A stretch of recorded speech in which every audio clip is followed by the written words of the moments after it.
जय Hind students. I hope कि आप सभी लोग स्वस्थ होंगे और आप सभी अपनी पढ़ाई अच्छे से कर रहे होंगे। आज के करंट अफेयर में हम बात करने वाले हैं समान नागरिक संहिता के बारे में।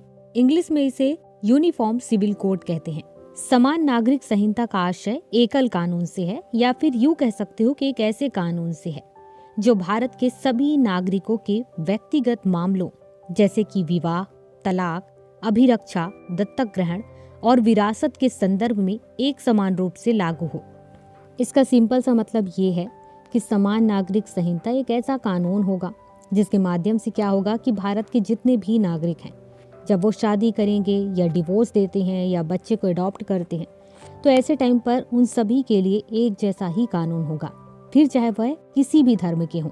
Uniform civil code refers to a single law which will apply uniformly to all citizens of India in respect of personal matters such as marriage, divorce, custody, adoption and inheritance।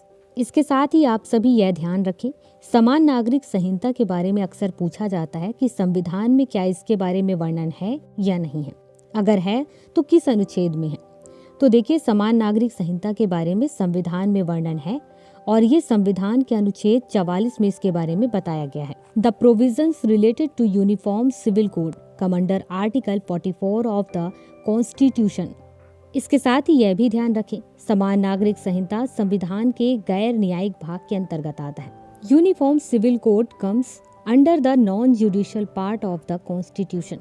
अब हम बात करते हैं कि भारत में व्यक्तिगत कानूनों की वर्तमान स्थिति क्या है। Current status of personal law in India. वर्तमान समय में भारत में अलग अलग धार्मिक समुदाय के लिए पृथक मतलब कि अलग अलग व्यक्तिगत कानून हैं और वे कानून ही उन पर लागू होते हैं।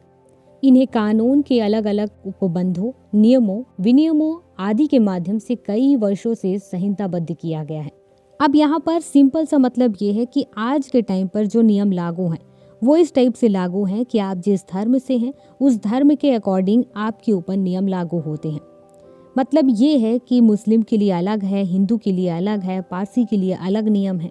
Eight present there are separate personal law for different religious communities in India and those law only apply to them. These have been codified over the years through various provisions of law, rules, regulation, etc.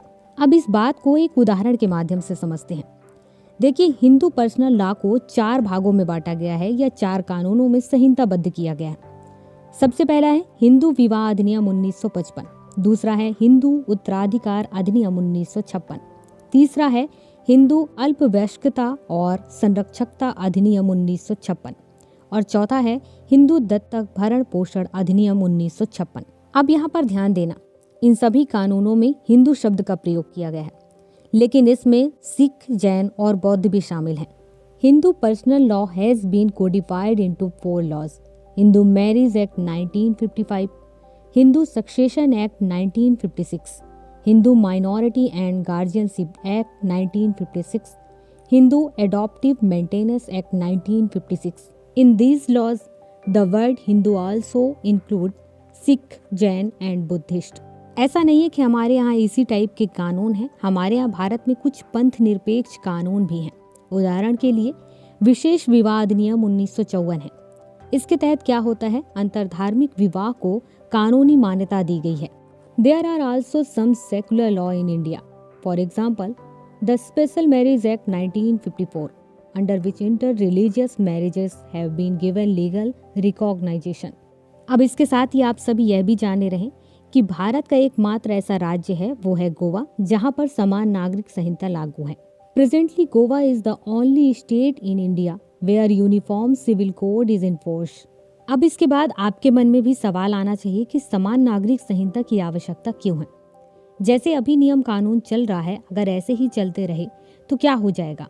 तो यहाँ पर लोगों ने ठोस वजह यह दिया है कि अगर समान नागरिक संहिता को लागू कर दिया जाता है तो लैंगिक समानता है उसमें वृद्धि होगी। इसके अलावा जो व्यक्ति की या पर्सनल कानून है उनमें असंगति है तो उनको दूर कर दिया जाएगा। इसके अलावा जो कानून है उसका सरलीकरण हो जाएगा, सरल हो जाएगा। और इसके अलावा समाज के जो कमजोर वर्ग हैं उनको संरक्षण मिल जाएगा। यहाँ पर अब समझने की कोशिश करना, लैंगिक समानता की बात क्यों कही गई है। अब हमारे यहाँ क्या है कि हिंदू और मुस्लिम के अकॉर्डिंग ही नियम कानून अलग अलग हैं, लेकिन सब में कहीं ना कहीं ये देखा गया है कि जो पुरुष हैं उनको ज़्यादा प्रधानता दिया गया है और महिलाओं को कम आंका गया है। तो कहीं ना कहीं लैंगिक समानता की ओर ध्यान दिया जाएगा यूनिफॉर्म सिविल कोड के माध्यम से।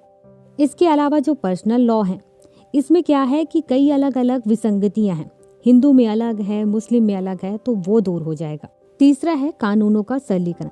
इसका मतलब सिंपल सा ये है कि अभी क्या होता है कि जो मुस्लिम लॉ है या हिंदू लॉ है, इनको जब लागू किया जाता है तो इसमें काफ़ी कठिनाई आती है। कई सारे अलग अलग कानून फॉलो करने पड़ते हैं, जिसकी वजह से काफ़ी दिक्कतें आती हैं, ज़्यादा समय भी लगता है और केस को निपटाने के लिए बार बार उनके धर्म के अकॉर्डिंग कानूनों को पढ़ना पड़ता है, जिससे दिक्कत आती है। तो अब कानून सरल हो जाएगा। Why is there a need for a uniform civil code? Gender equality to remove inconsistency in personal laws, simplification of laws, protection to the weaker section of the society. अब इसके अलावा क्या हो रहा है कि समान नागरिक संहिता के विरुद्ध में भी कई लोग तर्क दे रहे हैं कि समान नागरिक संहिता लागू नहीं होना चाहिए। क्यों नहीं लागू होना चाहिए, ये भी वजह बताया है।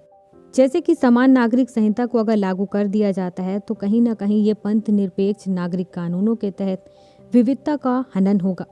इसके अलावा सांप्रदायिक राजनीति होगी, विविधता के विरुद्ध भी है। अल्पसंख्यकों के अधिकार कम हो सकते हैं और विधि आयोग द्वारा समर्थित नहीं है, ये वजह दिया जाता है। Arguments against the implementation of uniform civil code, diversity under secular civil laws, communal politics against diversity, right of minorities may be reduced, not endorsed by law commissions। अब यहाँ पर समान नागरिक संहिता से रिलेटेड जो इम्पोर्टेंट इन्फॉर्मेशन थी उन पर हम बात कर लिए हैं। अब आपसे चाहे मेंस एग्जाम में पूछे या प्रीलिम्स एग्जाम में, आप आसानी से जवाब दे पाएंगे अगर आप ध्यान से इन चीज़ों को याद रखेंगे तो।